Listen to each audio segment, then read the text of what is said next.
بسم اللہ الرحمن الرحیم۔ حضرت عمر بن امیہ زمری رضی اللہ تعالیٰ عنہ سے مروی ہے کہ مجھ کو رسول اللہ صلی اللہ علیہ وسلم نے جاسوسی کے لیے تنہا بھیجا تھا۔ میں نے جا کر دیکھا کہ ظالموں نے خبیب بن عدی رضی اللہ تعالیٰ عنہ کو سولی پر لٹکا رکھا ہے۔ میں کفار کے جاسوسوں سے بچتا ہوا سولی تک گیا اور اس پر چڑھ کر لاش کو کھول دیا۔ لاش زمین پر گر پڑی اور میں بھی زمین پر گر پڑا۔ تھوڑی دیر میں کفار کے ڈر سے وہاں سے ہٹ گیا۔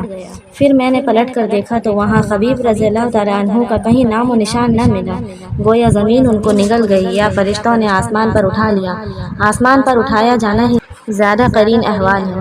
حضرت ابو نعیم رضی اللہ تعالیٰ عنہ نے اس واقعہ کے تحت لکھا ہے کہ اگر کوئی یہ کہہ کر تعجب کرے کہ عیسیٰ علیہ السلام آسمان پر اٹھا لیے گئے تو ہم کہیں گے کہ ہمارے رسول اللہ صلی اللہ علیہ وسلم کی امت میں سے بہت سے لوگ مثلاً عامر بن قہیرہ رضی اللہ تعالیٰ عنہ، خبیب بن عدی رضی اللہ تعالیٰ عنہ اور علا حضرمی رضی اللہ تعالیٰ عنہ وغیرہ بھی آسمان پر اٹھا لیے گئے، اور نبی کے اٹھائے جانے سے زیادہ تعجب خیز امت کے افراد کا اٹھایا جانا ہے۔